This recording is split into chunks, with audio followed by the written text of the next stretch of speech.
UNED Derecho, videoclase. Muchas gracias, profesora Amelia Ariza. Me llamo Salvador Pérez Álvarez y soy profesor titular de la Universidad de Derecho Eclesiástico del Estado. En relación con el tema 13, Estatuto Jurídico de las Comunidades Religiosas en España, yo voy a hacerles alusión a la parte del programa que se refiere a la parte de la organización interna, que se trata y se estudia justo a continuación de la parte de asistencia religiosa, de la que ya nos ha hablado la profesora Ariza. El tratamiento de esta cuestión se hace distinguiendo a tal efecto entre el régimen jurídico especial de la Iglesia Católica y el régimen jurídico propio de las demás confesiones religiosas minoritarias legalmente reconocidas como tales en España. A este respecto, lo primero que es objeto de estudio es el régimen jurídico propio de los lugares de culto de unas y otras entidades. Con respecto a la Iglesia Católica, el acuerdo se considera lugar de culto aquel que está definido como tal en el Código de Derecho Canónico 1983, que es aquel espacio destinado al culto de la práctica del culto católico y siempre y cuando haya sido bendecido previamente. A este respecto, los lugares de culto de la Iglesia Católica gozan de inviolabilidad, de modo que no pueden ser mancillados por parte de ningún ciudadano, y la mancillación incluso es considerada como un acto delictivo en el Código Penal vigente. Pero es que además, si los miembros y fuerzas de seguridad del Estado quieren hacer registros en el interior de este tipo de lugares o de los registros y de los bienes que los contienen, deben solicitar previamente autorización judicial previa. Mención especial merecen los lugares de culto de la Iglesia Católica que forman parte del acervo cultural o patrimonio histórico-artístico. Todos los bienes de la Iglesia que han sido catalogados como parte integrante de este patrimonio gozan la seguridad o el estatus jurídico cualificado, en el sentido que la conservación y el mantenimiento de los mismos corre a cargo de parte del Estado, aunque la titularidad de este tipo de bienes pertenezca a la Iglesia Católica.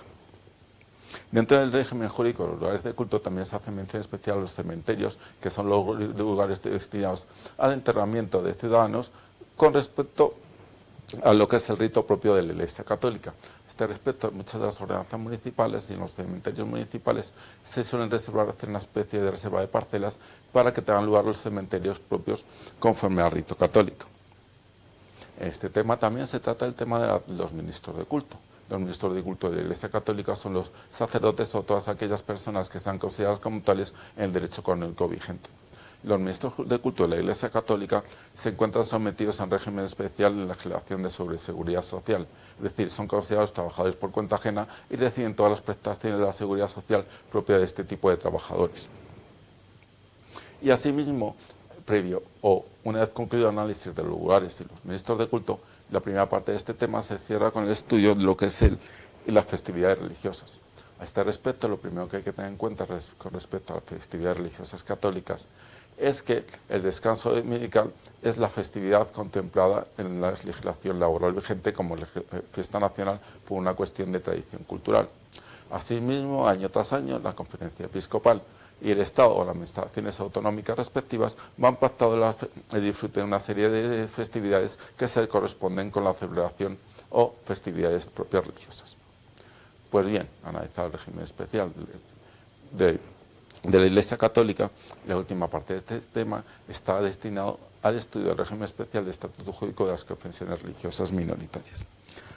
Básicamente el esquema reproduce un poco el que hemos hecho alusión respecto a la Iglesia Católica, porque en primer lugar se trata del estudio de los lugares de culto. A este respecto hay que hacer una singularidad con respecto a los lugares de culto de las comunidades que forman parte de las federaciones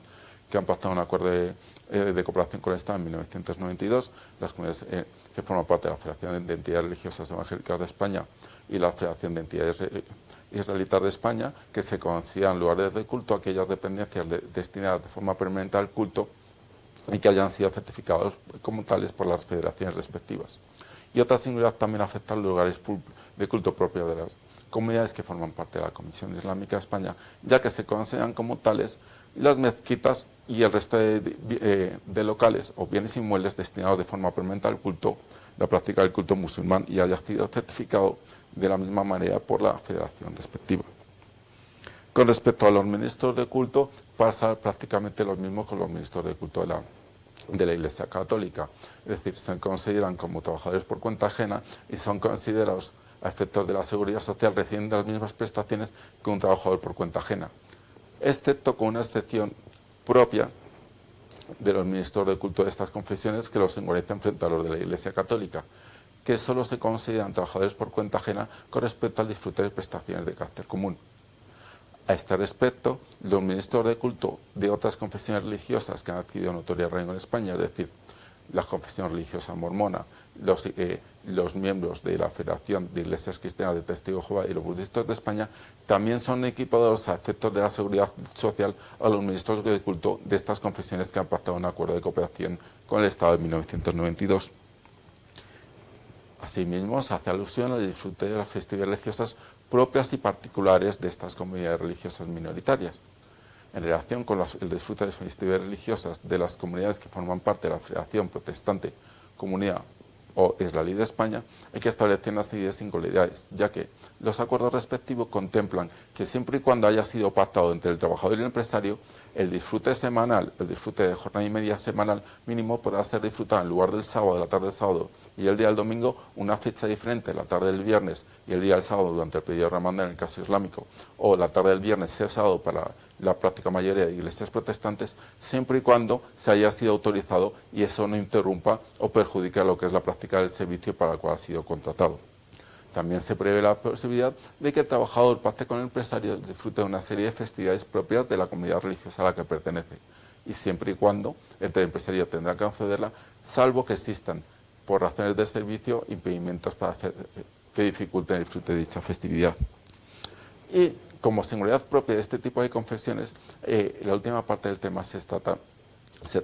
o se hace alusión de lo que es la protección de marcas y tradiciones rituales de materia alimenticia. La alimentación, desde el punto de vista religioso, tiene un simbolismo especial. Es decir, algunas prácticas y tradiciones ya no son tradiciones alimenticias en el sentido que por gusto o disgusto, sino son tradiciones cuya observancia son manifestaciones específicas del derecho a la libertad religiosa y deben ser garantizados por los poderes públicos. A este respecto, en este tema se hace especial alusión a las singularidades de las alimenticias propias de las comunidades que forman parte de la Comisión Islámica de España y de las comunidades que forman parte de la Federación de Comunidades Judías de España, la alimentación kosher y la alimentación halal, que son productos elaborados con una serie de prescripciones contempladas en los códigos estatutarios confesionales respectivos y que tienen que ser respectivos y que se encuentran garantizadas en el ordenamiento jurídico español mediante una marca o un sello que determina la denominación de origen, que garantizan que han sido elaborados, distribuidos y consumidos con respecto a los de denominaciones y prácticas alimentarias contempladas en los códigos confesionales respectivos. Muchas gracias.